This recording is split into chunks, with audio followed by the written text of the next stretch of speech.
Hey guys, in this video we're going to go over how to fix GameSir G7 SE not turning on. Now if the controller is not turning on, what you need to do, I'll show you a few different fixes.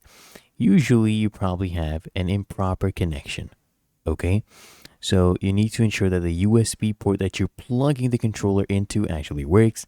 And sometimes the cable is actually faulty. So I suggest you use a different USB-C cable to see that if you do have a faulty cable, and sometimes just a dirty USB port.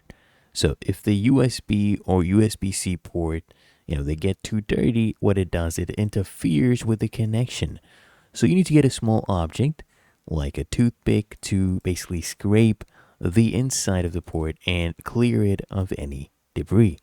And if you found this video helpful, make sure you smash that like button and subscribe to find your solution.